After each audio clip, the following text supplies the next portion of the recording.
El motor del Cessna 206 tosió por tercera vez en los últimos 20 segundos y yo sentí cómo el estómago se me subía hasta la garganta. 1200 kilos de cocaína pura empacados en la parte trasera. La aguja del combustible bailando sobre el rojo. Y abajo solo veía montañas, montañas y más hijueputas montañas antioqueñas cubiertas de neblina. La hélice escupió humo negro y el avión se sacudió como si Dios mismo le hubiera dado una patada. Apreté los controles con tanta fuerza que los nudillos se me pusieron blancos. Y en ese momento, mientras el altímetro marcaba 3000 pies y cayendo, pensé en mi mamá. Pensé en cómo le iba a llegar la noticia de que su hijo Carlos, el que ella creía que trabajaba como piloto comercial para una empresa de fumigación, había aparecido regado en pedazos por toda una ladera del oriente antioqueño, junto con suficiente merca para comprar medio Medellín. Pero no siempre fue así. Hace apenas 18 meses yo era otro man. Me acuerdo perfectamente de esa mañana de marzo del 87 porque fue la última vez que me sentí tranquilo de verdad. Vivía en un apartamentico en el barrio Laureles, segundo piso, con vista a un parque donde los viejos jugaban dominó y las señoras sacaban a pasear sus perros falderos. El apartamento era pequeño, pero decente. 2 cuartos, una sala comedor que mi mamá había decorado con sus propias manos y una cocina donde ella preparaba los frijoles más berracos de todo Medellín. Yo tenía 27 años, licencia de piloto comercial que me había costado 3 años de sacrificio y los ahorros de toda mi familia, y un trabajo en Aerolíneas del Valle que me pagaba 400,000 pesos al mes por volar rutas de carga entre Medellín, Cali y Bogotá. Esa mañana me desperté a las 5 como siempre. Mi mamá ya estaba en la cocina preparando el desayuno. «Mijo, le hice calentado con huevo y arepa», me dijo cuando salí del cuarto todavía medio dormido, rascándome la cabeza. «Que hoy tiene vuelo largo, ¿cierto?» «Sí, ma. Medellín, Cali, Bogotá y de vuelta». Llego como a las 8 de la noche. Ella me miró con esos ojos que solo las madres tienen. Esos ojos que ven todo aunque uno no diga nada. «Ay, Carlos, usted trabaja mucho. ¿Cuándo va a conseguir novia, pues? Ya va para los 30 y yo quiero nietos antes de morirme». «Ma, no joda con eso tan temprano». Pero la verdad era que yo tenía novia. Se llamaba Patricia y trabajaba como secretaria en una oficina de abogados en el poblado. Nos habíamos conocido 6 meses antes en una fiesta de un amigo del colegio. Y desde esa noche no había podido sacármela de la cabeza. Patricia tenía el pelo negro largo hasta la cintura, ojos café claro que parecían miel cuando les daba el sol, y una sonrisa que me hacía sentir como si fuera la única persona en el mundo. Pero yo no le había dicho nada a mi mamá porque ella era muy católica y Patricia era divorciada, y yo sabía que eso iba a ser un problema. Esa mañana desayuné rápido, me puse el uniforme de piloto que mi mamá había planchado la noche anterior, y salí hacia el aeropuerto Olaya Herrera. El bus me dejó a 3 cuadras y caminé el resto respirando el aire fresco de la mañana. Medellín todavía olía a ciudad de provincia en ese entonces, a pan recién horneado y a café colado, antes de que el olor a pólvora y a miedo se apoderara de todo. En el aeropuerto me encontré con Rodrigo Betancourt, mi copiloto y mejor amigo desde los tiempos de la escuela de aviación. Rodrigo era un tipo flaco, de bigote espeso y risa fácil, que siempre tenía un chiste malo para cualquier situación. Ese día estaba sentado en la sala de pilotos, tomándose un tinto y leyendo El Colombiano. «Homé, Cóndor, ¿vio esto?», me dijo apenas me vio. Es entrar señalando el periódico. Todo el mundo me decía Cóndor desde la escuela de aviación porque una vez, durante un entrenamiento, logré aterrizar un Cessna 150 con el motor completamente apagado, planeando como un cóndor sobre los Andes hasta encontrar una pista improvisada. El instructor dijo que había sido el aterrizaje más berraco que había visto en 20 años de carrera. «¿Qué pasó ahora?», pregunté, sirviéndome un tinto. Encontraron otra avioneta estrellada en Urabá. Dicen que llevaba 500 kilos de coca. El piloto quedó vuelto nada. Miré la foto en el periódico. Los restos de un Piper PA-28 esparcidos por una finca bananera, con policías y soldados rodeando el área. Sentí un escalofrío. «Esos manes del cartel están locos», dije. «¿Quién hijo de putas se mete a volar esas vueltas?». Rodrigo se rió, pero fue una risa nerviosa. «Parce, dicen que pagan 50 millones por vuelo». 50 millones, Cóndor. Eso es más de lo que usted y yo ganamos en 10 años. ¿Y de qué le sirve la plata si queda regado por una montaña? Pues sí, pero nada, hermano. Nosotros sí somos pilotos serios. Esas vueltas son para los locos. En ese momento no sabía que la vida me iba a demostrar lo fácil que es volverse loco cuando las circunstancias te empujan. El vuelo de ese día salió sin problemas. Cargamos electrodomésticos en Medellín, los llevamos a Cali, recogimos textiles para Bogotá y volvimos con repuestos de carros. Rutina pura. Cuando aterrizamos en Olaya Herrera ya eran las 8:30 de la noche y yo estaba muerto del cansancio. Rodrigo me dejó en el paradero del bus y me fui para la casa pensando en Patricia, en cómo al día siguiente la iba a llevar a comer a un restaurante bonito en el poblado para celebrar nuestros 6 meses juntos. Pero cuando llegué al apartamento, mi mamá estaba llorando en la sala. Ma, ¿qué pasó? Le pregunté sintiendo cómo el corazón se me aceleraba. Mijo, llamaron de la aerolínea. Que mañana no vaya a trabajar, que la empresa se quebró. Me quedé parado en la puerta como un idiota, sin poder procesar lo que estaba oyendo. ¿Cómo así que se quebró? Eso dijeron, que el dueño se voló con toda la plata y que no hay con qué pagarle a nadie. Me senté en el sofá, al lado de mi mamá, y la abracé mientras ella lloraba. Pero por dentro yo estaba calculando. Teníamos ahorros para 2 meses de arriendo, máximo 3. Mi mamá tenía 62 años y una pensión miserable que apenas alcanzaba para sus medicinas. Yo era el único ingreso real de la casa. Y en Medellín, en 1987, conseguir trabajo como piloto comercial era más difícil que encontrar una aguja en un pajar. Las siguientes semanas fueron un infierno.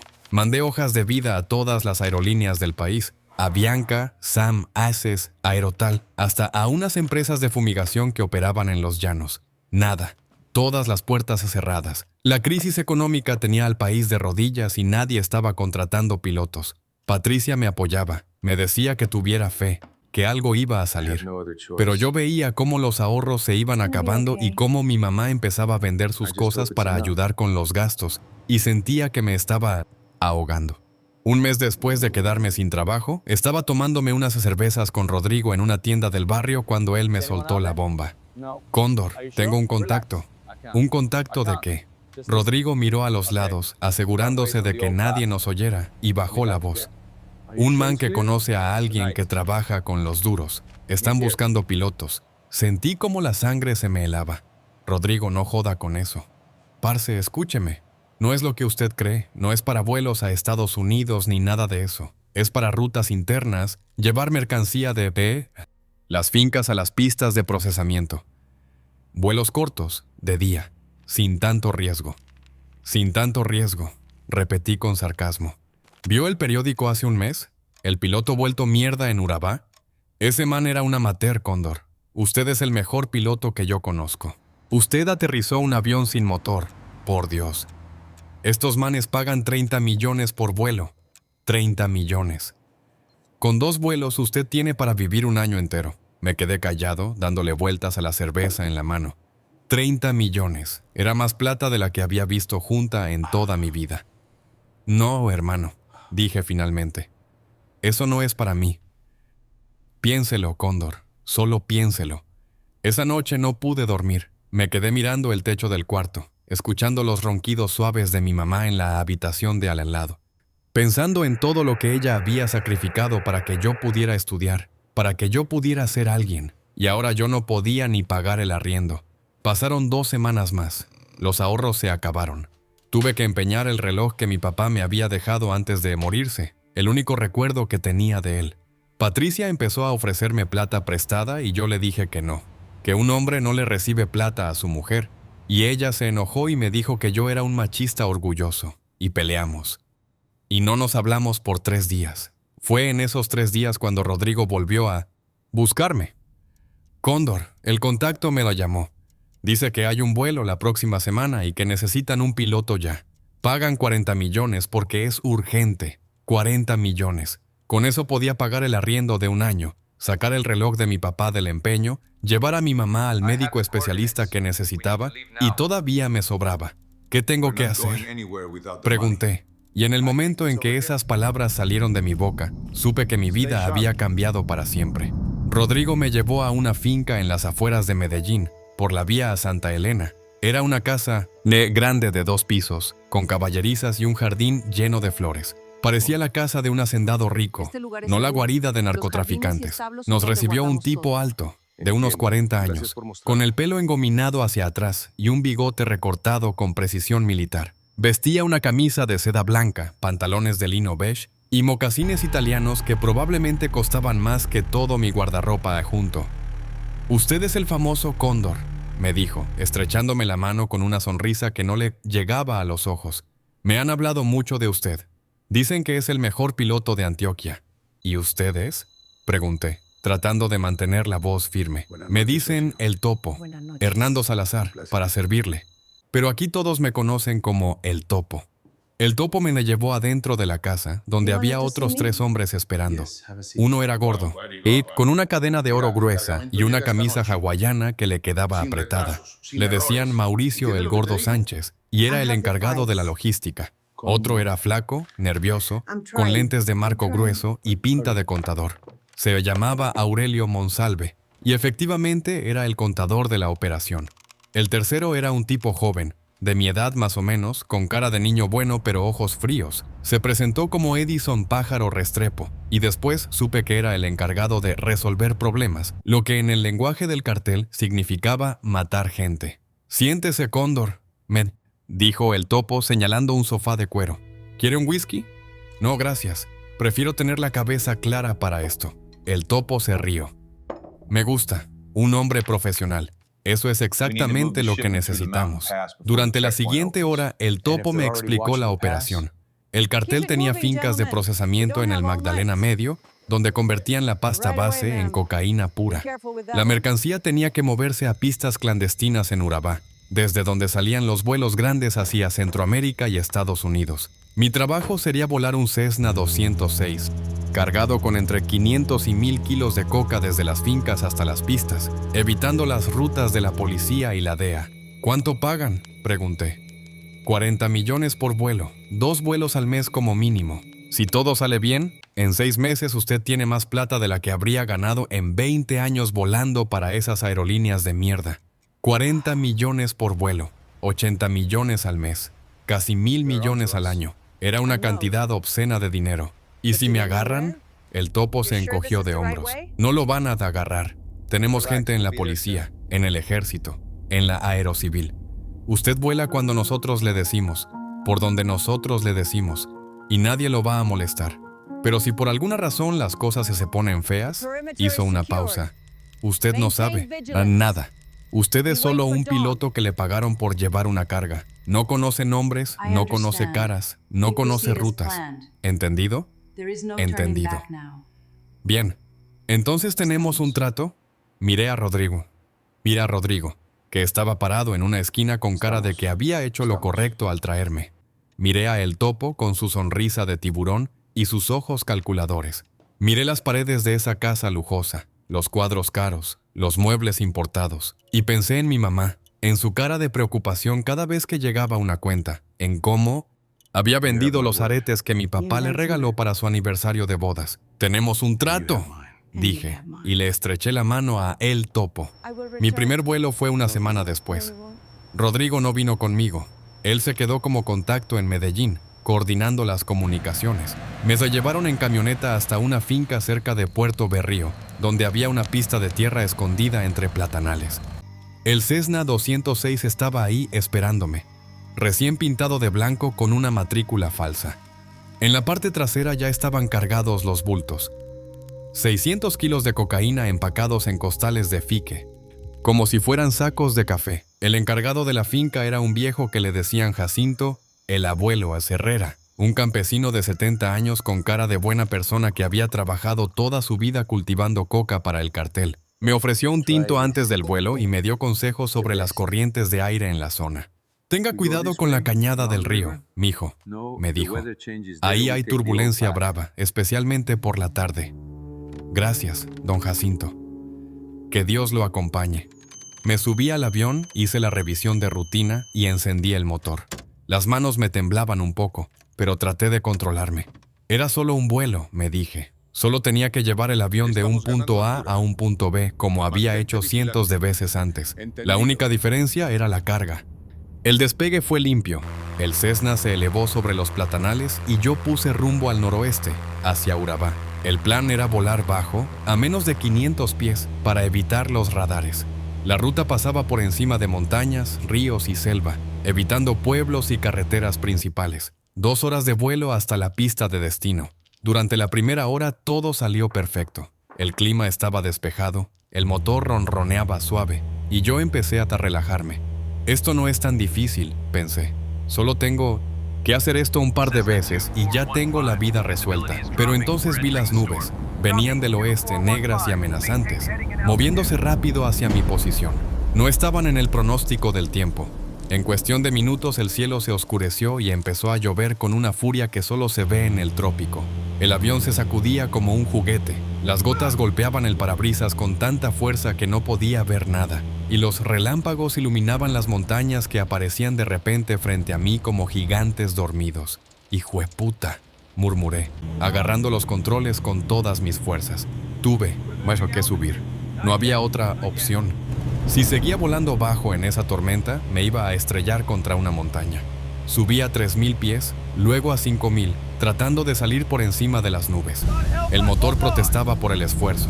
El avión temblaba y yo rezaba por primera vez en años. Después de 20 minutos que parecieron una eternidad, salí de la tormenta. El sol de la tarde me golpeó los ojos y tuve que parpadear varias veces para adaptarme.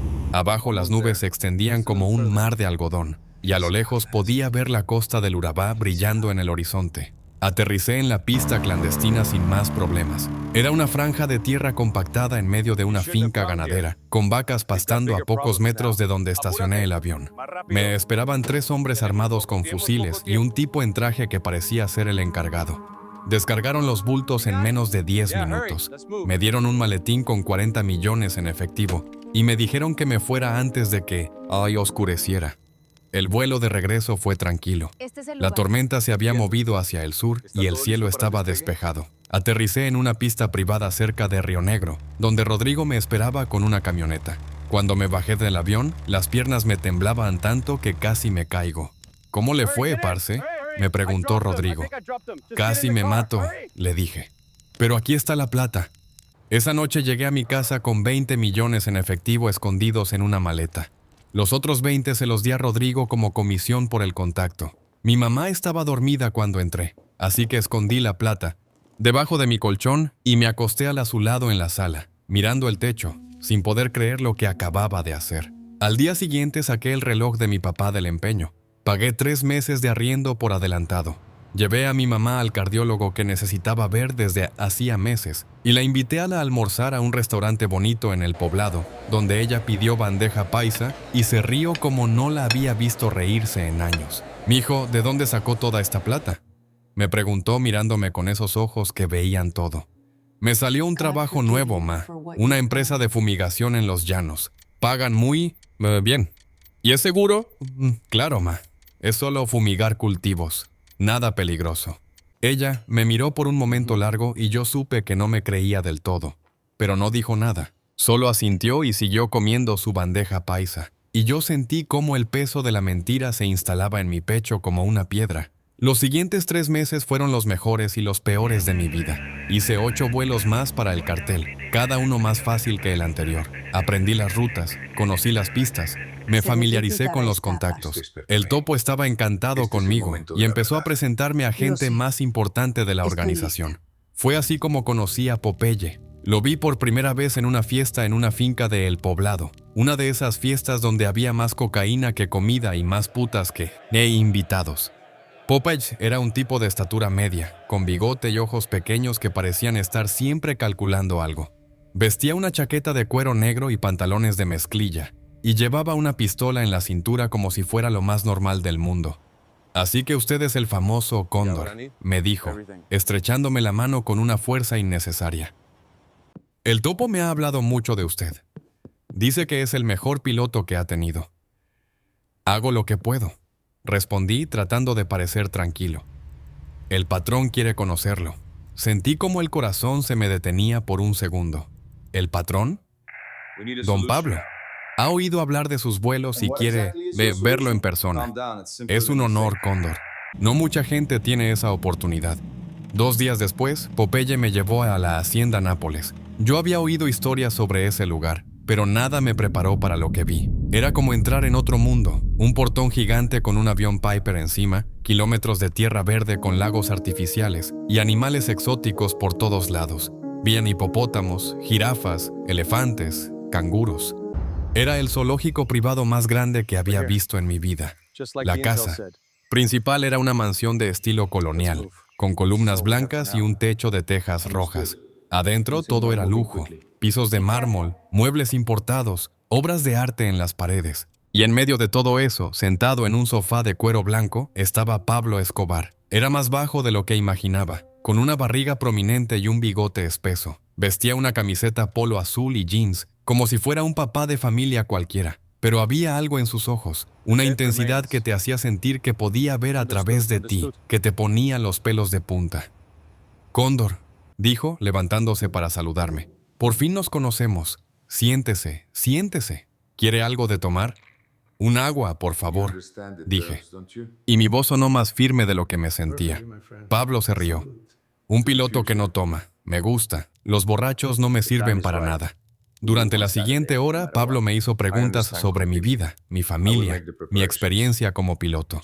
Escuchaba con atención, asintiendo de vez en cuando, haciendo comentarios que demostraban que ya sabía muchas de las respuestas antes de preguntar. Era un interrogatorio disfrazado de conversación amistosa, y yo lo sabía, pero no podía hacer nada más que responder con la verdad. Al final, Pablo se recostó en el sofá y me miró fijamente.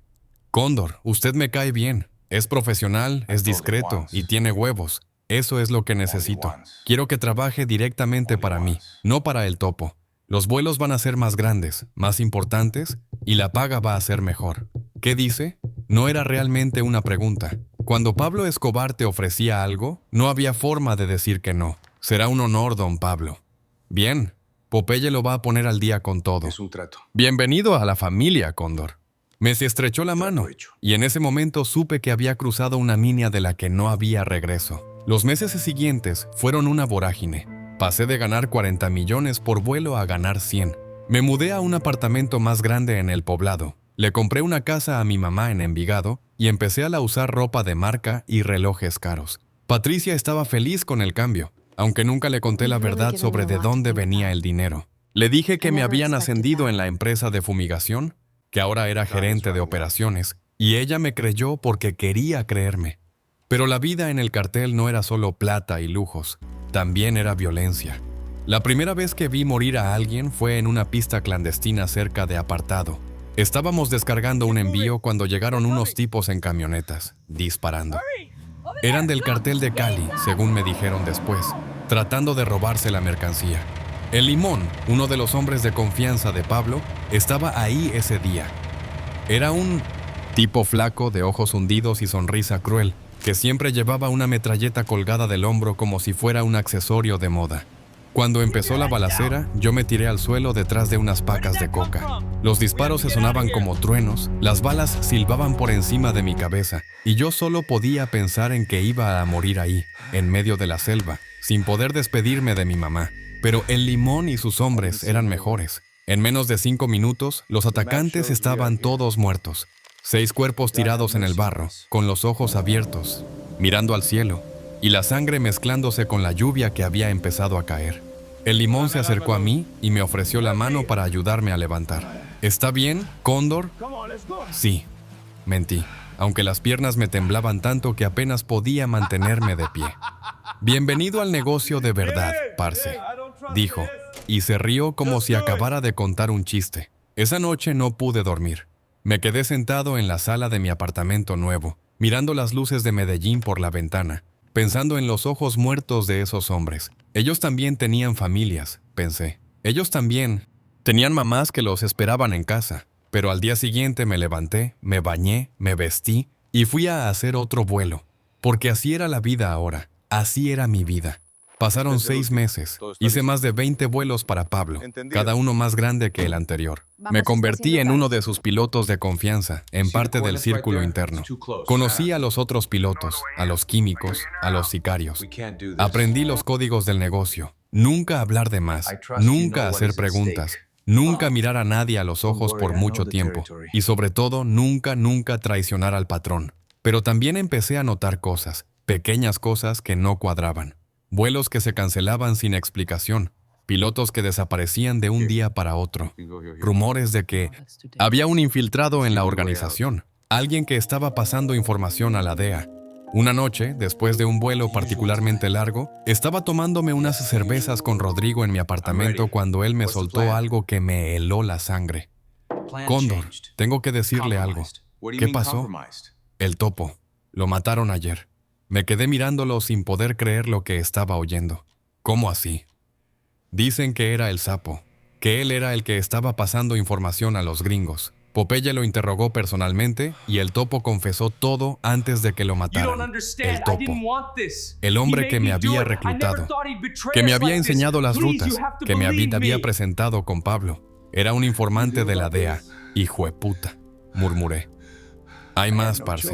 Dicen que el topo no trabajaba solo, que tenía un cómplice. Alguien más en la organización que todavía no han identificado.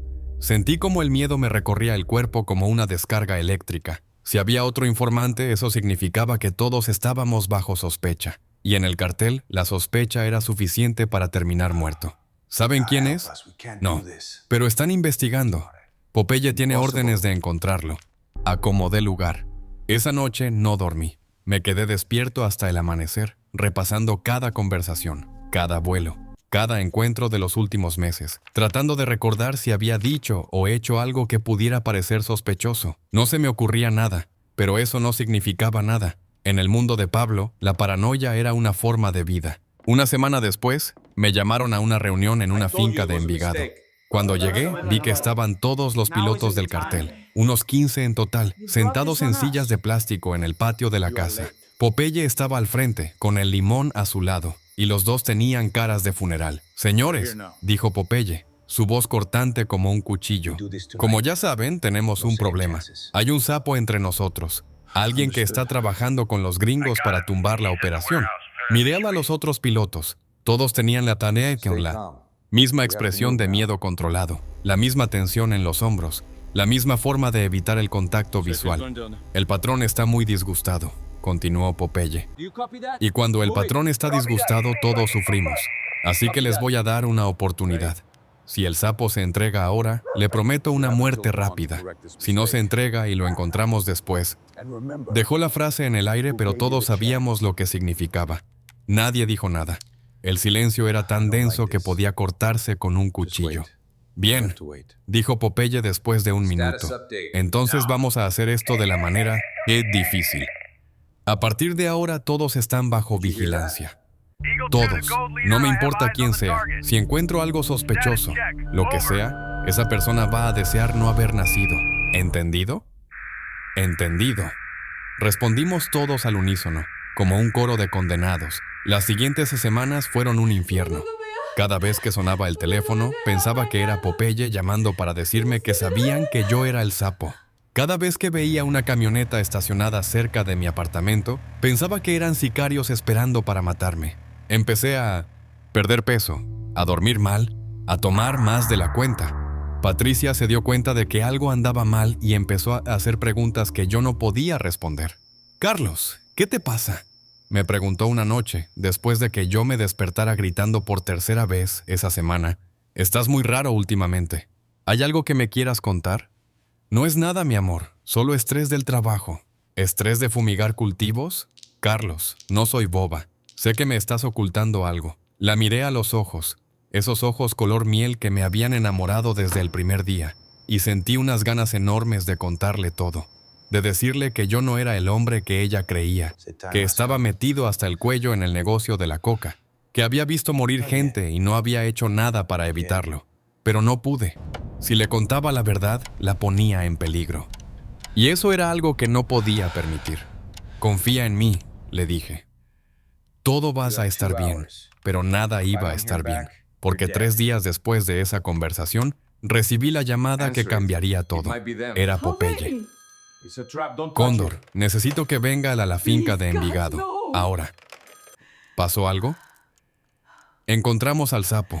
Sentí cómo el alivio me inundaba el cuerpo. Si habían encontrado al sapo, eso significaba que yo estaba a salvo, que las sospechas se habían acabado. Voy para allá.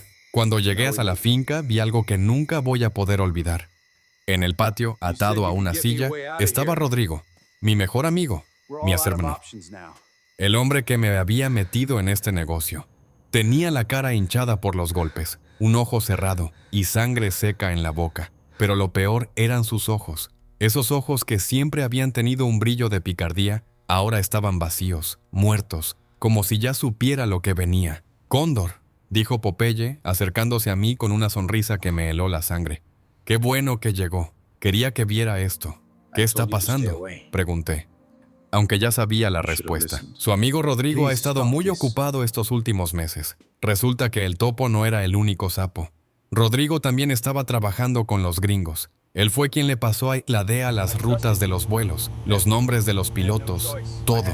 Miré a Rodrigo buscando en su cara alguna señal de que esto era un error, de que había una explicación. Pero él solo me devolvió la mirada con esos ojos vacíos y asintió lentamente. «Es verdad, Cóndor», dijo con voz ronca. «Todo es verdad». «¿Por qué sí?», fue lo único que pude decir. «Porque esto está mal, parce. Todo esto está mal. La plata, los vuelos, la coca, todo. Yo pensé que podía vivir con eso, pero no pude. Cada noche me acostaba pensando en toda la gente que se muere por esta mierda, en los niños que se vuelven adictos, en las familias que se destruyen. Y no pude más. Tenía que hacer algo». «Muy conmovedor», dijo, Popeye con sarcasmo. «Lástima que tu conciencia te va a costar la vida». Sacó una pistola de la cintura y me la ofreció. «Tome, Cóndor. Usted lo trajo a la organización, usted lo saca». Me quedé mirando la pistola como si fuera una serpiente venenosa. «¿Qué?». «Ya me oyó. Esto es una prueba de lealtad. Usted mata a su amigo, o los mato a los dos. Así de simple». Miré a Rodrigo, luego a Popeye, luego a El Limón que estaba parado detrás con su metralleta lista. No había salida, no había forma de escapar de esto. «Cóndor», dijo. Rodrigo, su voz sorprendentemente tranquila. «Está bien, parce, hágalo. No quiero que usted muera por mi culpa». «Rodrigo, yo no puedo». «Sí puede, y tiene que hacerlo. Piense en su mamá, parce. Piense en Patricia. Ellas lo necesitan vivo». Las lágrimas me corrían por la cara mientras tomaba la pistola de la mano de Popeye. Era pesada, más pesada de lo que imaginaba, o tal vez era el peso de lo que estaba a punto de hacer. «Perdóname, hermano», dije, apuntando a la cabeza de Rodrigo. «No, hay nada que perdonar, Cóndor. Nos vemos en el infierno». Cerré los ojos y apreté el gatillo. El sonido del disparo resonó en el patio como un trueno, y cuando abrí los ojos, Rodrigo ya no estaba. Solo quedaba un cuerpo sin vida atado a una silla, con un agujero en la frente y los ojos todavía abiertos, mirándome con esa expresión vacía que iba a perseguirme por el resto de mis días. «Bien hecho, Cóndor», dijo Popeye, dándome una palmada en el hombro. «Ahora sé que puedo confiar en usted». Pero yo ya no estaba escuchando. Yo estaba en otro lugar, muy lejos de esa finca, muy lejos de ese cuerpo, muy lejos de todo. Estaba en un lugar oscuro donde no había redención, donde no había perdón, donde solo había el eco interminable de un disparo y la imagen de mi mejor amigo muriendo por mi mano. Esa noche, mientras manejaba de regreso a Medellín con las manos todavía temblando, tomé una decisión. Tenía que salir. Tenía que escapar de este infierno antes de que me consumiera por completo.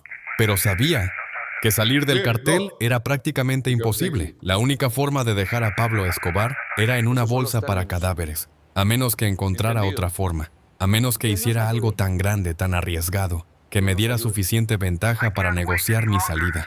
Fue entonces cuando empecé a planear. Y fue entonces cuando todo se fue al carajo. 3 semanas después de la muerte de Rodrigo, Popeye me llamó para un vuelo especial. Era el más grande que había hecho hasta el momento. 1,200 kilos de cocaína pura, con destino a una pista en Urabá, donde esperaba un avión más grande. Es para llevar la mercancía a México. «Este vuelo es muy importante, Cóndor», me dijo Popeye. «El patrón tiene un trato con los mexicanos y no puede fallar. Si algo sale mal, todos estamos muertos. ¿Entendido?». «Entendido». «Bien, sale mañana a las 6 de la mañana. No llegue tarde».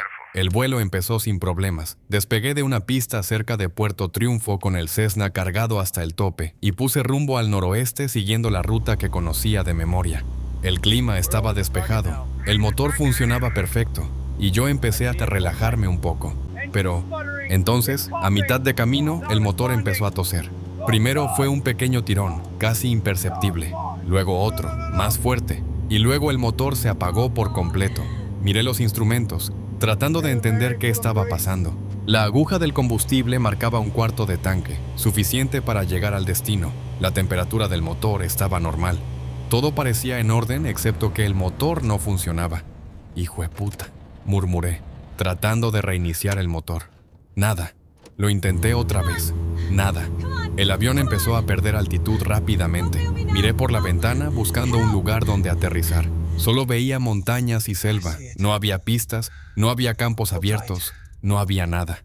Y entonces la vi. Una carretera. Una carretera de 2 carriles que serpenteaba entre las montañas, con algunos carros y camiones moviéndose en ambas direcciones. Era una locura. Aterrizar un avión cargado con más de 1 tonelada de cocaína en medio de una carretera pública era un suicidio. Si no me mataba en el aterrizaje, me mataba la policía. Y si no me mataba la policía, me mataba Pablo por perder la mercancía. Pero no tenía otra opción. Agarré los controles con fuerza, apunté hacia la carretera y empecé a descender. El viento me golpeaba la cara por la ventana que había abierto para ver mejor. Los carros de abajo empezaban a frenar, los conductores mirando hacia arriba con caras de terror. Podía ver a una mujer gritando, a un hombre saltando de su camión, a un niño señalando el cielo. 300 pies, 200 pies, 100 pies. Las ruedas tocaron el asfalto con un chirrido ensordecedor. El avión rebotó, se sacudió, y por un momento pensé que se iba a voltear. Pero logré mantener el control, frenando con toda mi fuerza mientras el Cessna se deslizaba por la carretera, esquivando carros abandonados y postes de luz. Finalmente, después de lo que pareció una eternidad, el avión se detuvo. Me quedé sentado en la cabina, respirando con dificultad, el corazón latiéndome tan fuerte que pensé que me iba a explotar el pecho. Afuera, la gente empezaba a acercarse, mirando el avión con una mezcla de curiosidad y miedo. Y en ese momento, mientras miraba los rostros de esos desconocidos que no tenían idea de lo que había en la parte trasera de mi avión, supe que mi vida había llegado a un punto de no retorno. Tenía 2 opciones: huir y enfrentar la ira de Pablo, o quedarme y enfrentar a la policía. Ninguna de las 2 me garantizaba sobrevivir. Y mientras el sonido de las sirenas empezaba a escucharse a lo lejos, mezclándose con los gritos de la gente y el latido de mi propio corazón, solo pude pensar en una cosa: ¿cómo hijueputas llegué hasta aquí? Me quedé paralizado en la cabina del Cessna durante lo que pareció una eternidad, aunque probablemente no fueron más de 30 segundos. Afuera la gente seguía acercándose, algunos con curiosidad, otros con miedo. Y yo podía ver sus caras a través del parabrisas como si estuvieran detrás de un vidrio empañado. Un campesino con sombrero vuelteado se acercó tanto que podía ver las arrugas de su cara, la boca abierta en una expresión de asombro total. Las sirenas sonaban cada vez más cerca. Tenía que moverme, tenía que hacer algo. Pero mi cuerpo no respondía. Era como si el disparo que había matado a Rodrigo 3 semanas atrás todavía estuviera resonando en mis oídos, mezclándose con el sonido de las sirenas y los gritos de la gente, creando una sinfonía del infierno que me tenía atrapado en esa cabina. Pensé en mi mamá, en cómo iban a recibir la noticia de que su hijo estaba preso, o peor, muerto. Pensé en Patricia, en sus ojos color miel, en cómo me había dicho que confiara en ella y yo le había mentido durante meses. Pensé en Rodrigo, en su cara cuando le disparé, en esos ojos vacíos que me perseguían cada noche. Y entonces, como si alguien hubiera encendido un interruptor en mi cerebro, todo se volvió claro. No podía quedarme ahí. Si la policía me agarraba con 1,200 kilos de coca, me pudrían en la cárcel el resto de mi vida. Y si de alguna manera lograba salir, Pablo me mataría por perder la mercancía. Pero si huía, si lograba desaparecer antes de que llegaran las autoridades, tal vez tendría una oportunidad. Una oportunidad de mierda, pero una oportunidad al fin. Abrí la puerta de la cabina y salté al asfalto.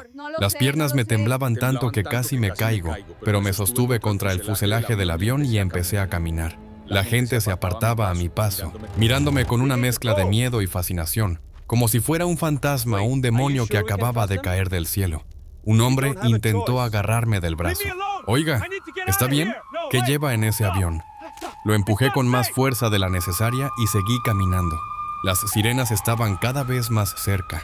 Podía ver las luces rojas y azules reflejándose en las montañas a lo lejos. Corrí. Corrí como nunca había corrido en mi vida, dejando atrás el avión, la carretera, la gente, todo.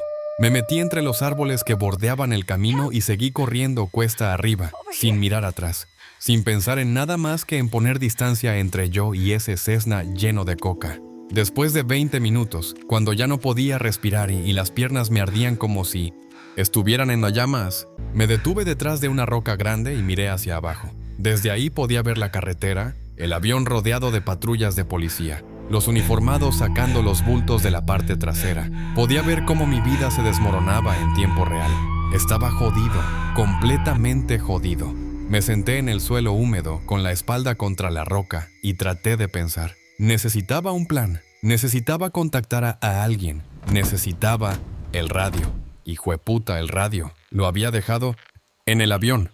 Era mi única forma de comunicarme con la gente del cartel. Mi única forma de explicar lo que había pasado, y lo había dejado en el avión como un idiota. Ahora sí estaba solo, completamente solo.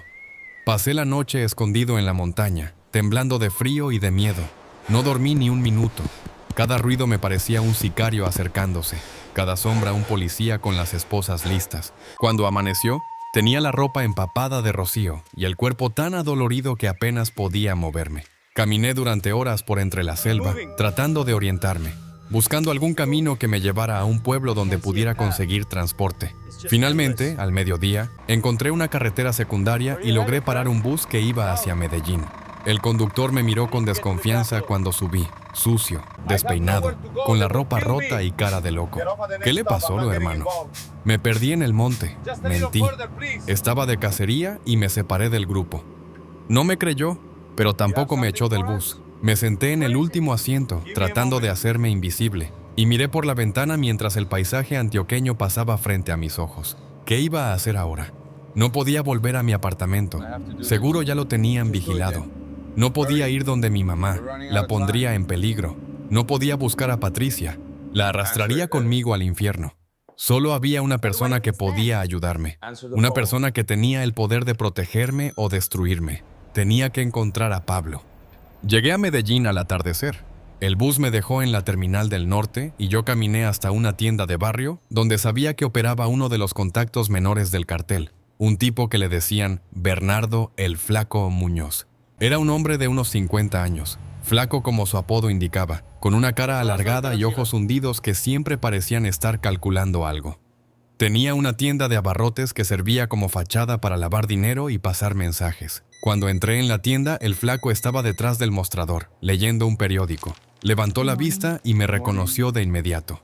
Su expresión cambió de sorpresa a miedo en menos de un segundo. «Cóndor», dijo bajando la voz. «¿Qué hijueputas hace aquí? Todo el mundo lo está buscando. Necesito hablar con el patrón». «¿Está loco? Popeye tiene orden de matarlo a usted. Dicen que se robó la mercancía». «Yo no me robé nada. El motor del avión falló. Tuve que aterrizar de emergencia». «Eso no es lo que dicen. Dicen que usted lo planeó todo, que usted era socio de Rodrigo, que los dos estaban trabajando juntos para tumbar al patrón». Sentí cómo la sangre se me helaba. «Eso es mentira. Yo maté a Rodrigo. Yo mismo le disparé en la cabeza». «Sí, pero dicen que eso fue para ganar confianza, que usted sabía que iban a descubrir a Rodrigo y se adelantó para quedar bien». «Bernardo, por favor, usted me conoce. Sabe que yo no soy ningún sapo». El flaco me miró por un momento largo como si estuviera tratando de decidir si creerme o no. Finalmente suspiró y se inclinó hacia adelante. «Mire, Cóndor, yo no sé qué pasó de verdad y no me importa. Lo único que sé es que si lo encuentran, lo matan. Y si me encuentran a mí ayudándolo, me matan a mí también. Así que le voy a dar un consejo. Váyase. Váyase de Medellín. Váyase de Colombia. Váyase lo más lejos que pueda y no vuelva nunca. No puedo irme sin hablar con Pablo. Tengo que explicarle lo que pasó. Pablo no quiere explicaciones. Pablo quiere su mercancía. Y como usted no la tiene, quiere su cabeza». Me quedé callado procesando lo que el flaco me estaba diciendo. Todo lo que había construido en los últimos 18 meses, toda la plata, todo el poder, toda la confianza que había ganado, se había evaporado en un solo día. Ahora era un hombre marcado, perseguido por el mismo cartel que me había hecho rico. Necesito ver a mi mamá, dije finalmente. Necesito despedirme.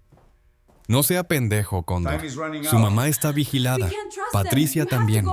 Si se acerca a cualquiera de las dos, y agarran. ¿Y qué voy a hacer? ¿Desaparecer sin decirles nada? Es mejor que aparezcan muertas por su culpa. Esas palabras me golpearon como un puñetazo en el estómago. El flaco tenía razón. Si me acercaba a mi mamá o a Patricia, las ponía en peligro. La única forma de protegerlas era mantenerme alejado. ¿Tiene plata?, me preguntó el flaco. Nada. Todo lo dejé en el apartamento. El flaco abrió la caja registradora y sacó un fajo de billetes. Tome, 200,000 pesos. Es todo lo que puedo darle sin que se note. Úselo para salir de la ciudad. Hay un bus que sale para Cúcuta a las 9 de la noche. Desde ahí puede cruzar a Venezuela. Tomé el dinero con manos temblorosas. Gracias, Bernardo. No voy a olvidar esto. Olvídelo, Cóndor. Olvídelo todo. Y no vuelva nunca. Salí de la tienda y caminé por las calles de Medellín como un fantasma. Era la ciudad donde había nacido, donde había crecido, donde había soñado con ser piloto. Y ahora tenía que dejarla para siempre, sin poder despedirme de nadie, sin poder explicar nada. Pero no podía irme, no todavía. Tenía que ver a mi mamá una última vez. Aunque fuera de lejos, aunque fuera solo para asegurarme de que estaba bien. Tomé un bus hacia Envigado, hacia la casa que le había comprado con el dinero del cartel. Era una casa bonita, de 2 pisos, con un jardín lleno de flores que ella misma había sembrado. Me bajé a 2 cuadras y caminé despacio, pegado a las paredes, tratando de pasar desapercibido. Y entonces los vi. Había una camioneta negra estacionada frente a la casa. 2 tipos adentro, con pinta de sicarios, mirando hacia la puerta. Estaban esperándome. Me escondí detrás de un árbol y observé durante varios minutos. Podía ver la luz encendida en la sala, la silueta de mi mamá moviéndose detrás de las cortinas. Estaba viva, estaba bien, pero no podía acercarme. Las lágrimas me corrían por la cara mientras miraba esa casa, esa vida que había construido para ella y que ahora se había convertido en una trampa. Pensé en entrar, en enfrentar a los sicarios, en morir ahí mismo con tal de abrazarla una última vez. Pero sabía que eso solo empeoraría las cosas. Si me mataban frente a su casa, ella nunca se lo perdonaría. Me di la vuelta y caminé de regreso hacia la ciudad, cada paso más pesado que el anterior. Esa noche no tomé el bus a Cúcuta. En vez de eso, fui al único lugar donde pensé que podría encontrar ayuda, la casa de Aurelio Monsalve, el contador que había conocido el día que el Topo me reclutó. Aurelio era un hombre nervioso, siempre asustado, pero también era listo. Y yo sabía que tenía conexiones fuera del cartel, contactos que podrían ayudarme a desaparecer. Llegué a su apartamento en el barrio Boston a las 11 de la noche. Toqué la puerta con cuidado, mirando a los lados para asegurarme de que nadie me había seguido. Aurelio abrió la puerta con cara de sueño, pero cuando me vio, se despertó de golpe. «Cóndor, ¿qué hace aquí? ¿Está loco?» «Necesito su ayuda, Aurelio. No puedo ayudarlo. Si me ven con usted, me matan. Por favor, usted es el único que puede ayudarme». Aurelio me miró por un momento. Luego miró al pasillo vacío y finalmente me hizo entrar con un gesto rápido. «Tiene 5 minutos», dijo cerrando la puerta con llave.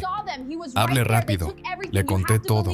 El vuelo, el motor fallando, el aterrizaje de emergencia, la huida.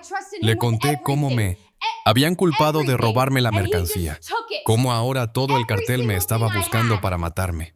Aurelio escuchaba en silencio, su cara cada vez más pálida. «Cóndor, usted está metido en un problema muy grande», dijo cuando terminé. «Pablo no perdona estas cosas. Aunque usted sea inocente, aunque el motor realmente haya fallado, él necesita un culpable. Y usted es el culpable perfecto. Entonces, ¿qué hago? Tiene 2 opciones. Una, se entrega a la policía y negocia. Les cuenta todo lo que sabe sobre las operaciones del cartel a cambio de protección. Si hago eso, matan a mi mamá, matan a Patricia. Probablemente, la otra opción es desaparecer, irse del país, cambiar de identidad, empezar de cero en otro lugar. ¿Y cómo hago eso sin plata, sin documentos, sin nada?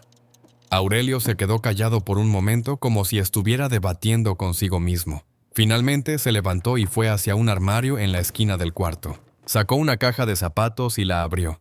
Adentro había un pasaporte, una cédula falsa y un fajo de dólares. Esto es mi plan de escape, dijo. Lo tengo guardado desde hace años, por si algún día las cosas se ponen feas. El pasaporte está a nombre de Ernesto Ramírez, la cédula también. Hay $10,000, es todo lo que tengo. Aurelio, no puedo aceptar esto. No me le está pidiendo que se lo regale, Cóndor, me lo está comprando. ¿Con qué? No tengo nada. Tiene información, tiene las rutas de los vuelos, los nombres de los contactos, las ubicaciones de las pistas. Esa información vale mucho más que $10,000. Entendí lo que Aurelio estaba proponiendo. Quería que le diera toda la información que tenía sobre las operaciones del cartel, probablemente para venderla él mismo o para usarla como seguro en caso de que las cosas se pusieran feas. Era una traición. Otra más, pero ya no me importaba. Ya había cruzado todas las líneas posibles. Ya había matado a mi mejor amigo. ¿Qué importaba una traición más? Está bien, dije. Le cuento todo.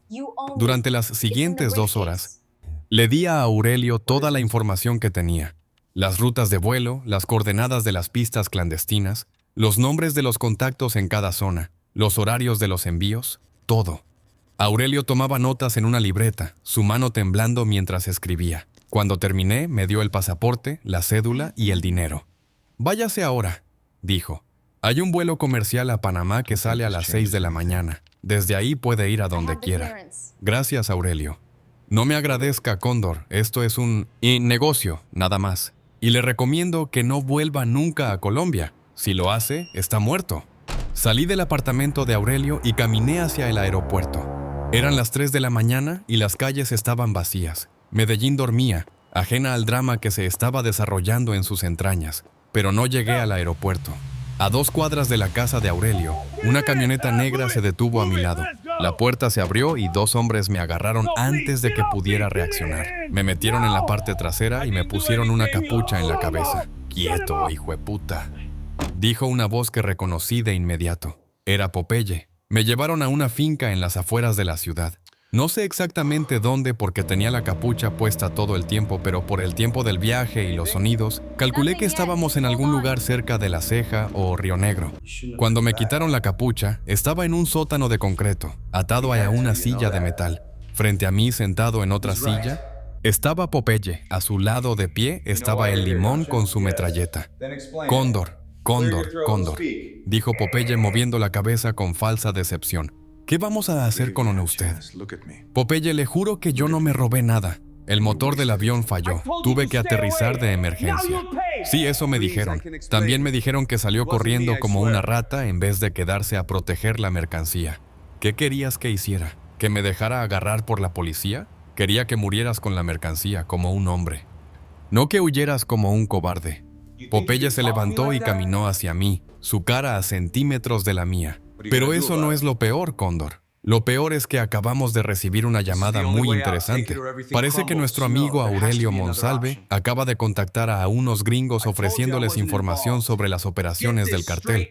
Información que, según él, obtuvo de un piloto que estaba huyendo. Sentí cómo el mundo se derrumbaba a mi alrededor. Aurelio, ese hijueputa. Sí, Aurelio. El mismo Aurelio al que usted visitó hace 3 horas. El mismo Aurelio al que usted le contó todo sobre nuestras rutas, nuestras pistas, nuestros contactos.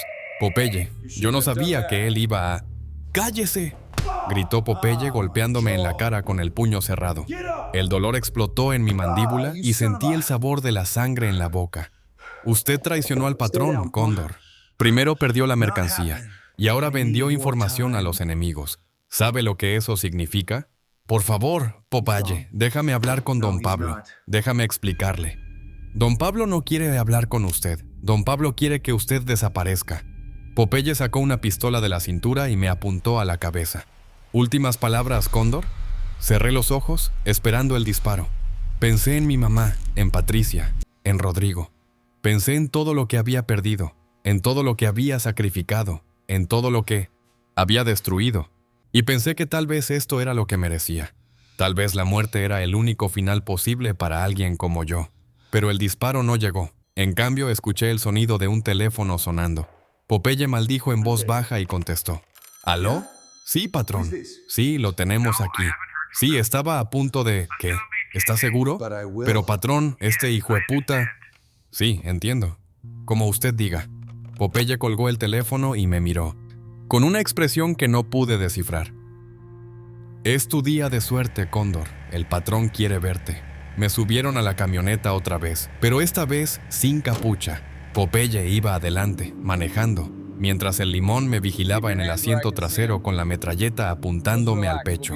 Nadie habló durante todo el viaje. Llegamos a una finca que reconocí de inmediato. Era una de las propiedades de Pablo en el Magdalena Medio. Una casa grande rodeada de árboles y con vista a un río. Había guardias armados por todos lados, camionetas estacionadas y un helicóptero en un campo cercano. Me llevaron adentro y me sentaron en una sala de estar lujosa, con sofás de cuero y cuadros de paisajes en las paredes. Y ahí, sentado en un sillón frente a la chimenea, estaba Pablo Escobar. Se veía más viejo de lo que recordaba, más cansado. Tenía ojeras profundas y el pelo desordenado, como si no hubiera dormido en días. Pero sus ojos seguían siendo los mismos, intensos, calculadores, capaces de ver a través de cualquier mentira. Cóndor, dijo, señalando una silla frente a él. Siéntese. Me senté, tratando de mantener la compostura, aunque por dentro estaba temblando. Don Pablo, yo... Cállese, me interrumpió, su voz tranquila pero firme. Yo hablo. Usted escucha. Asentí en silencio. Me han contado muchas cosas sobre usted en los últimos días, Cóndor. Me han dicho que perdió mi mercancía. Me han dicho que huyó como un cobarde. Me han dicho que vendió información a los gringos. ¿Todo eso es verdad? Don Pablo, el motor del avión falló. Yo no tuve la culpa de... Le pregunté si es verdad. Tragué saliva. La mercancía se perdió. Sí. Y sí hablé con Aurelio, pero no sabía que él iba a... Entonces, es verdad. Don Pablo, por favor, déjeme explicar. Pablo levantó una mano y yo me callé de inmediato. ¿Sabe qué, Cóndor? En circunstancias normales, usted ya estaría muerto. Popeye le habría metido un tiro en la cabeza hace horas y su cuerpo estaría pudriéndose en alguna fosa común. Eso es lo que les pasa a los traidores en mi organización. Sentí como el sudor me corría por la espalda. Pero estas no son circunstancias normales, continuó Pablo. Estamos en guerra, Cóndor. Los gringos nos están atacando por todos lados. El gobierno nos persigue. Los Rodríguez de Cali quieren quedarse con todo. Y yo necesito gente. Necesito pilotos. Necesito hombres que sepan volar y que estén dispuestos a arriesgar el pellejo. Don Pablo, yo estoy dispuesto a... Todavía no he terminado, dijo Pablo, y su voz adquirió un tono más duro. Usted me... falló, Cóndor. Me falló muy feo. Y eso no se olvida. Pero le voy a dar una oportunidad de redimirse. Una sola oportunidad. Lo que sea, don Pablo. Lo que usted me pida. Pablo se inclinó hacia adelante, sus ojos clavados en los míos. Hay un vuelo, el más grande que hemos hecho hasta ahora. 2 toneladas de mercancía que tienen que llegar a México mañana por la noche. El piloto que teníamos programado desapareció. Probablemente se lo llevaron los del cartel de Cali. Necesito a alguien que pueda hacer ese vuelo. Alguien que conozca las rutas, que sepa volar bajo, que tenga los huevos para cruzar el Caribe sin que lo detecten. Yo puedo hacerlo, don Pablo. Ya sé que puede. Por eso está vivo. Pero escúcheme bien, Cóndor. Si algo sale mal en este vuelo, si pierde la mercancía, si lo agarran, si hace cualquier cosa que me haga sospechar de usted, no solo lo mato a usted, mato a su mamá, mato a su novia, mato a todos los que alguna vez le importaron. ¿Entendido? Entendido, don Pablo. Bien, Popeye lo va a llevar a la pista. El avión sale al amanecer. Me levanté para irme, pero Pablo me detuvo con una última palabra. Cóndor. Sí, de don Pablo. No me falle otra vez. El avión era un Beechcraft King Air, mucho más grande que el Cessna que había estado volando. Estaba estacionado en una pista clandestina cerca de Puerto Berrío, la misma zona donde había hecho mi primer vuelo para el cartel hacía una eternidad. La mercancía ya estaba cargada. 2 toneladas de cocaína pura empacadas en bultos de plástico negro, apiladas en la parte trasera del avión como si fueran equipaje de vacaciones. Había un copiloto esperándome, un tipo joven que se presentó como Germán el Pájaro Londoño. Tenía unos 25 años, cara de niño y una actitud nerviosa que me recordó a mí mismo hace 18 meses. ¿Usted es el Cóndor?, me preguntó cuando me acerqué al avión. El mismo. He oído mucho de usted. Dicen que es el mejor piloto del cartel. Decían, corregí. Ahora soy solo un tipo tratando de no morir. El pájaro se rió nerviosamente como si vaya pensara que estaba bromeando. El plan era simple, volar hacia el norte, cruzar el Caribe a baja altitud para evitar los radares y aterrizar en una pista clandestina en el estado de Quintana Roo, México. 8 horas de vuelo si todo salía bien. Si no salía bien, bueno, mejor no pensar en eso. Despegamos al amanecer, cuando el sol apenas empezaba a asomarse por encima de las montañas. El Beechcraft se elevó suavemente sobre los árboles y yo puse rumbo al norte, siguiendo el curso del río Magdalena hasta la costa. Durante las primeras 2 horas, todo salió perfecto. El clima estaba despejado, el motor funcionaba sin problemas y el pájaro resultó ser un copiloto competente que sabía cuándo hablar y cuándo quedarse callado. Pero cuando cruzamos la costa colombiana y empezamos a volar sobre el Caribe, las cosas empezaron a complicarse. Primero fue el radar. Detectamos una señal que venía del norte, probablemente un avión de la DEA patrullando la zona. Tuve que bajar a 200 pies sobre el agua, tan cerca de las olas que podía ver los reflejos del sol en la superficie. «Hijueputa, esto está muy bajo», dijo el pájaro agarrándose del asiento. «Es la única forma de evitar el radar. Aguántese». Volamos así durante 1 hora, rozando el agua, el avión sacudiéndose con cada ráfaga de viento. Mis manos estaban empapadas de sudor y los músculos de los brazos me ardían por el esfuerzo de mantener el control. Finalmente, la señal del radar desapareció y pude subir a una altitud más cómoda. Pero entonces apareció el segundo problema, una tormenta. Venía del oeste una masa de nubes negras que se extendía hasta donde alcanzaba la vista. No había forma de rodearla. Tendríamos que atravesarla. ¿Qué hacemos?, preguntó el pájaro, su voz temblando. «Rezar», dije, y metí el avión en la tormenta. Lo que siguió fue el vuelo más aterrador de mi vida. El viento nos sacudía como si fuéramos un juguete. Los relámpagos iluminaban la cabina con destellos cegadores y la lluvia golpeaba el parabrisas con tanta fuerza que no podía ver nada. El pájaro gritaba, yo gritaba, y el avión se sacudía y temblaba como si estuviera a punto de desarmarse.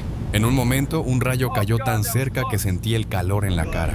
El pájaro se persignó y empezó a rezar el Padre Nuestro en voz alta. «Padre nuestro que estás en los cielos, santificado sea tu nombre». «Cállese y agárrese», le grité, tratando de mantener el avión estable. Después de lo que pareció una eternidad, salimos de la tormenta. El sol de la tarde nos golpeó los ojos y yo tuve que parpadear varias veces para adaptarme. Abajo, el Caribe se extendía tranquilo y azul, como si la tormenta nunca hubiera existido. «Hijueputa», dijo el pájaro, todavía temblando. «Pensé que nos moríamos». «Todavía no», dije. «Faltan 4 horas. Las siguientes». 4 horas fueron relativamente tranquilas. Volamos sobre el mar evitando las rutas comerciales, manteniéndonos lo suficientemente bajo para no ser detectados, pero lo suficientemente alto para no estrellarnos contra las olas. Cuando el sol empezó a ponerse, vi la costa mexicana aparecer en el horizonte. Sentí un alivio enorme, como si me hubieran quitado un peso de los hombros. «Ahí está», dije, señalando hacia adelante. «México». «Gracias a Dios», dijo el pájaro. Pero el alivio duró poco. Cuando empezamos a descender hacia la pista clandestina, vi algo que me heló la sangre.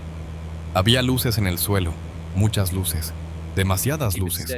«¿Qué es eso?», preguntó el pájaro. «No sé, pero no me gusta». Me acerqué más, tratando de ver mejor. Y entonces lo entendí. No eran las luces de la pista, eran las luces de vehículos, camionetas, carros, probablemente de la policía mexicana o de algún cartel rival.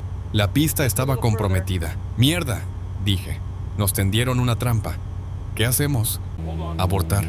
Tenemos que encontrar otro lugar donde aterrizar». Giré el avión bruscamente hacia él, alejándome de la pista. Abajo vi cómo algunas de las luces empezaban a moverse, siguiéndonos. «¡Nos están persiguiendo!», gritó el pájaro. «Ya lo sé. Cállese y déjeme pensar». Miré el mapa tratando de encontrar una alternativa. Había otra pista clandestina a unos 100 kilómetros al sur, cerca de la frontera con Belice. Si lográbamos llegar ahí antes de que nos alcanzaran, tal vez tendríamos una oportunidad. Pero entonces escuché algo que me hizo perder toda esperanza: el sonido de un helicóptero. Miré por la ventana y lo vi, un helicóptero militar, probablemente de la Armada Mexicana, volando hacia nosotros a toda velocidad. «Atención, aeronave no identificada», dijo una voz por la radio. Está volando en espacio aéreo restringido. Aterrice inmediatamente o abriremos fuego. El pájaro me miró con ojos de terror. ¿Qué hacemos, Cóndor? Tenía dos opciones. Podía aterrizar y entregarme, lo que significaba cárcel de por vida en México y la muerte segura de mi mamá y Patricia a manos de Pablo. O podía intentar huir, lo que probablemente significaba morir en el intento. Ninguna de las dos opciones era buena, pero entonces pensé en algo. El helicóptero estaba detrás de nosotros, pero adelante, a unos pocos kilómetros, había una zona de selva densa. Si lograba bajar lo suficiente, si lograba meterme entre los árboles, tal vez podría perderlos. Era una locura total, pero era la única oportunidad que tenía. Agárrese, le dije a el pájaro. Esto se va a poner feo. Empujé la palanca hacia adelante y el avión empezó a descender a toda velocidad. El altímetro marcaba 1000 pies, luego 500, luego 200. Las copas de los árboles aparecieron frente a nosotros, cada vez más cerca. «Cóndor, nos vamos a estrellar», gritó el pájaro. «Confíe en mí». A 100 pies, nivelé el avión y empecé a volar entre los árboles, siguiendo el curso de un río que serpenteaba por la selva. Las ramas rozaban las alas, el fuselaje se sacudía con cada turbulencia, y yo podía oír el sonido de las hojas golpeando el parabrisas. Detrás de nosotros, el helicóptero intentaba seguirnos, pero era demasiado grande para volar tan bajo. Lo vi elevarse buscando un ángulo mejor, y supe que teníamos unos pocos minutos antes de que nos encontrara otra vez. ¡Ahí!, grité, señalando hacia adelante. ¡Una pista! No era realmente una pista, era un claro en la selva, probablemente una zona de tala ilegal, pero era lo suficientemente largo y lo suficientemente plano para aterrizar. ¿Estás seguro de esto?, preguntó el pájaro. No, pero no tenemos otra opción. Alineé el avión con el claro y empecé a descender. Las ruedas tocaron el suelo con un golpe brutal. El avión rebotó, se sacudió. Y por un momento pensé que se iba a voltear, pero logré mantener el control, frenando con toda mi fuerza mientras el Beechcraft se deslizaba por el claro, levantando tierra y hojas a su paso. Finalmente, el avión se detuvo. Me quedé sentado en la cabina, respirando con dificultad, las manos todavía agarradas a los controles. Afuera la selva estaba en silencio, excepto por el sonido del helicóptero que se acercaba. «Tenemos que irnos», dije, abriendo la puerta de la cabina. Ahora, el pájaro y yo saltamos del avión y corrimos hacia la selva. Detrás de nosotros el helicóptero apareció sobre el claro, sus reflectores iluminando el Beechcraft abandonado. Corrimos durante lo que pareció una eternidad, tropezando con raíces, esquivando ramas, sin mirar atrás. El sonido del helicóptero se fue alejando, reemplazado por el canto de los pájaros nocturnos y el zumbido de los insectos. Finalmente, cuando ya no podía correr más, me detuve detrás de un árbol grande y traté de recuperar el aliento. El pájaro se detuvo a mi lado, jadeando. «¿Y ahora qué?», preguntó. «No sé», admití. «Estamos en medio de la selva mexicana, sin plata, sin documentos, sin nada. Y hay un helicóptero buscándonos. Hijueputa, estamos muertos». «Todavía no». Miré hacia el cielo, donde las estrellas empezaban a aparecer entre las nubes. En algún lugar de Colombia, Pablo Escobar estaba esperando noticias de su mercancía. En algún lugar de Medellín, mi mamá estaba rezando por un hijo que probablemente nunca volvería a ver. Y en algún lugar de esta selva había una salida. Solo tenía que encontrarla. El pájaro me miró con ojos que pedían una respuesta, una dirección, algo de esperanza. «¿Qué hacemos, Cóndor?». Me quedé en silencio por un momento, escuchando los sonidos de la selva, tratando de orientarme. Hacia el norte estaba México, con sus policías corruptos y sus carteles rivales. Hacia el sur estaba Belice, un país pequeño donde tal vez podría desaparecer. Hacia el este estaba el mar, hacia el oeste, más selva. Y en todas direcciones, la muerte me esperaba, pero también la vida, porque mientras pudiera respirar, mientras pudiera moverme, mientras pudiera pensar, todavía tenía una oportunidad. «Caminamos», dije finalmente, «hacia el sur, hacia Belice. Y después, no sé. Pero primero tenemos que salir de aquí». Me levanté y empecé a caminar hacia el sur, guiándome por las estrellas como me habían enseñado en la escuela de aviación. El pájaro me siguió en silencio, su respiración agitada detrás de mí. A lo lejos, el sonido del helicóptero volvió a escucharse, más cerca esta vez. Los reflectores barrían la selva, buscándonos. Aceleré el paso. La noche era larga, la selva era oscura y el futuro era incierto. Pero por primera vez en mucho tiempo sentí algo parecido a la esperanza. No porque las cosas fueran a salir bien, sino porque todavía estaba vivo. Todavía podía luchar. Y mientras caminaba por esa selva mexicana, con un helicóptero buscándome y un cartel queriendo matarme, solo podía pensar en una cosa: mi mamá, Patricia, Rodrigo.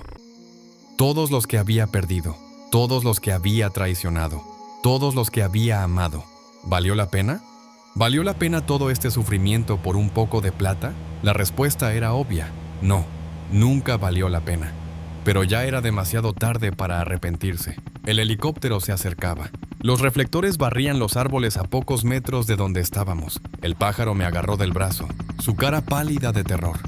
Cóndor, nos van a encontrar. Miré hacia arriba, hacia las luces que se acercaban, y luego hacia el sur, hacia la oscuridad de la selva que prometía una salida. Tenía que decidir, ahora, correr o esconderse, vivir o morir, seguir luchando o rendirse. El reflector pasó a centímetros de mi cara, iluminando los árboles a mi alrededor, y yo corrí.